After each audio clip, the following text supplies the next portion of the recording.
겨울, 눈, 크리스마스, 그리고 산타의 등장. 산타의 썰매를 끄는 동물은 술록입니다. 동화 속 허구의 생명체가 아니라 실제로 북극에 사는 사슴과 동물이죠. 북극 토착민들은 지금도 술록을 이용해 썰매를 끌고 이동하죠. 물론 하늘을 나는 건 아닙니다. 술록 무리의 가장 앞자리에는 빨간 코로 길을 비춰주는 루돌프가 있습니다. 이 루돌프는 분명 상상으로 만들어진 캐릭터죠. 1939년 미국 몽고메리 워드 백화점 연말 판촉용 동화책에 처음 등장한 루돌프는 로버트 메이 작가가 만든 상상의 동물입니다. 다른 술록과 다른 점은 코가 빨갛다는 거, 그리고 뿔이 없다는 거죠.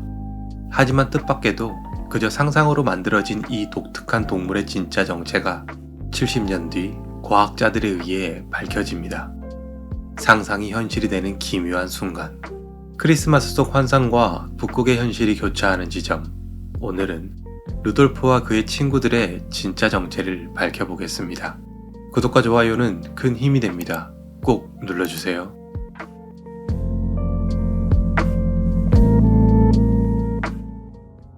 루돌프는 사실 다른 친구들과 다를 게 없는 평범한 술록입니다. 다만 추위를 조금 더 많이 타는 유별난 녀석일 뿐이죠. 북극의 겨울은 숨조차 얼어붙는 계절입니다.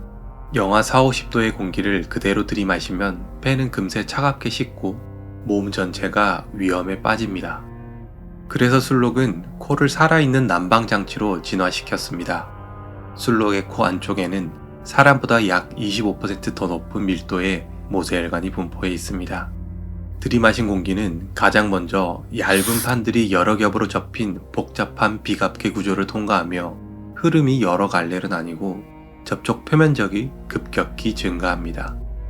이때 비갑계 바로 아래의 모세혈관들이 열을 전달해 차가운 공기를 빠르게 데우고 점막 상피에서 수분이 증발하며 겨울의 건조한 공기가 즉시 가습됩니다.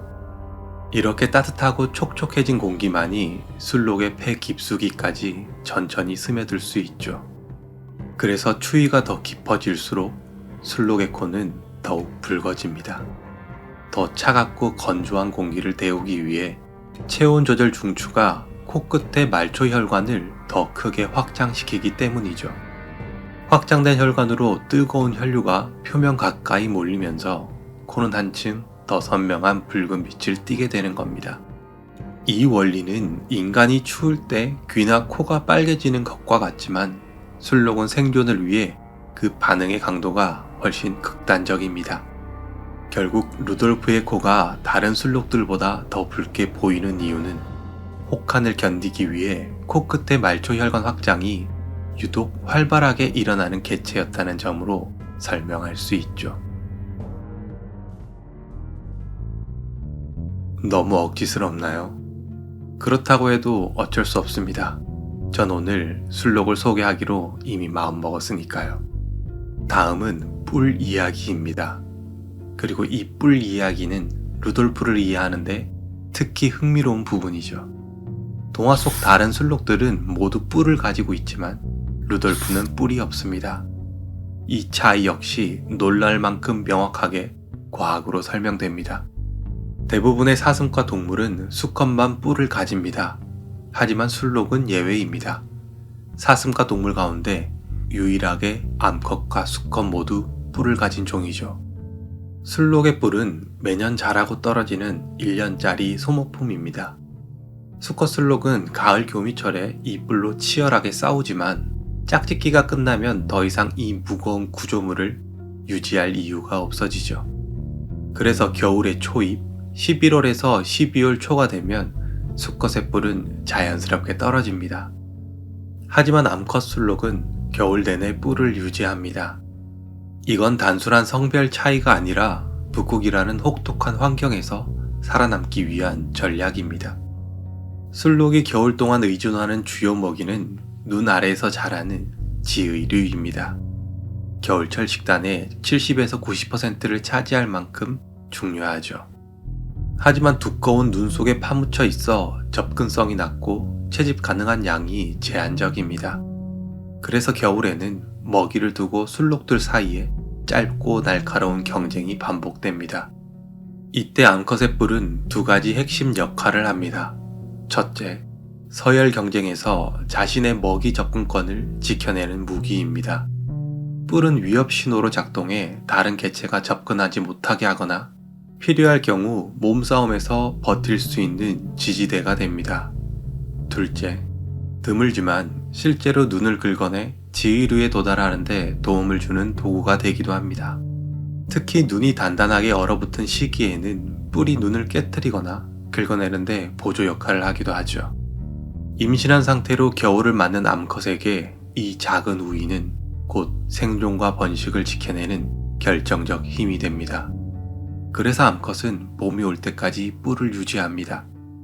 수컷이 교미철 직후 뿔을 떨어뜨리는 것과는 뚜렷하게 대비되는 북극 환경이 만들어낸 진화적 차이입니다. 이렇게 보면 한 가지 사실이 분명해집니다.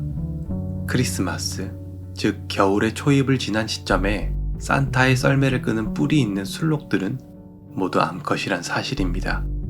그리고 뿔이 없는 루돌프만이 그 무리에서 유일한 수컷인 셈이죠. 이제 이야기의 초점을 루돌프에서 술록이란 생명체 전체로 조금 더 넓혀보겠습니다. 산타는 왜 술록에게 썰매를 맡겼을까요? 이유는 술록이 추운 겨울 장거리 이동에 특화된 동물이기 때문입니다.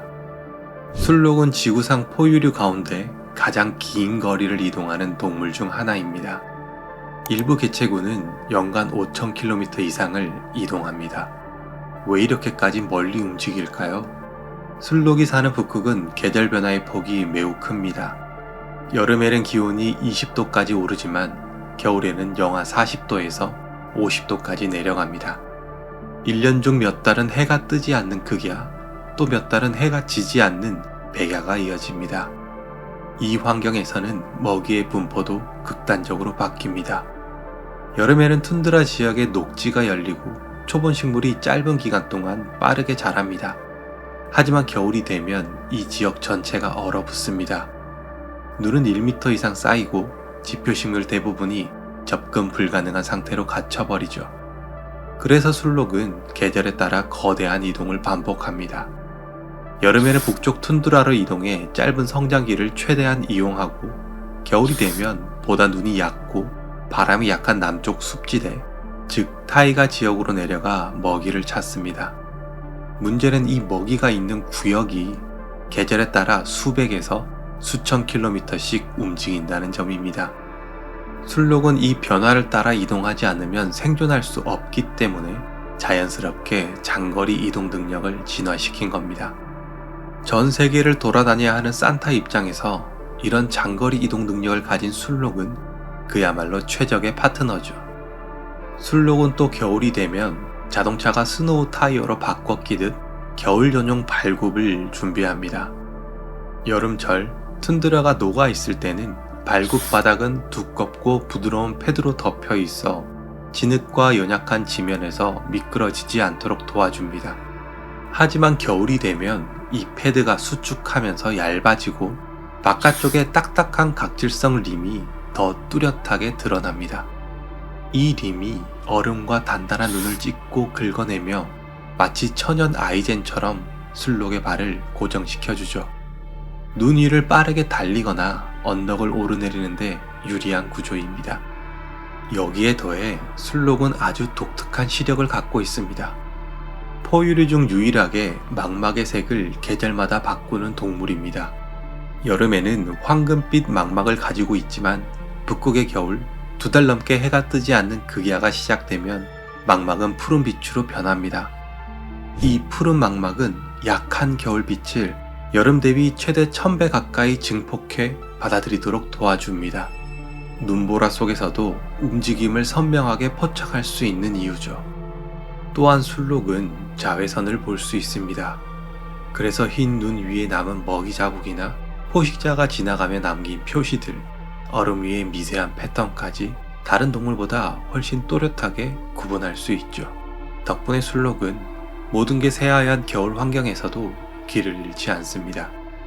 이런 겨울 전용 발굽과 어둠과 눈 위에 최적화된 시력을 동시에 갖춘 동물, 눈 쌓인 겨울밤, 전 세계를 누비며 선물을 나눠줘야 하는 산타에게 이보다 더 믿음직한 파트너를 찾기란 쉽지 않을 겁니다.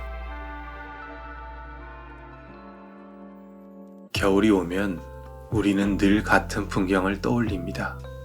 눈이 내리고 불빛이 켜지고 어딘가에서 들려오는 오래된 캐롤, 루돌프가 하늘을 달린다는 이야기까지. 매년 반복되는 이야기이고 모두가 이미 알고 있는 상상인데도 이상하게 이 계절만 되면 다시 마음이 설레죠. 오늘 나눈 루돌프의 이야기는 분명 상상에서 시작되었지만 시간이 흘러 우연히 현실과 맞닿아 버렸습니다. 상상은 그렇게 어느 날 불쑥 현실의 문을 두드리기도 하죠. 계절이 바뀌고 한 해가 저물며 우리가 품어온 생각들, 소망들, 그리고 계획들, 아직은 동화 속 어디쯤에 머물러 있을지 모릅니다. 손을 뻗어도 닿지 않을 만큼 멀게 느껴질 수도 있겠죠. 하지만 루돌프가 그랬듯 올 겨울에는 여러분 마음속에서 오래 머물던 그 장면이 조용히 현실이 되어 내려앉기를 바랍니다. 작은 희망 하나가 길을 비춰주는 계절이니까요. 구독과 좋아요는 큰 힘이 됩니다. 꼭 눌러주세요. 다음에 또 만나요.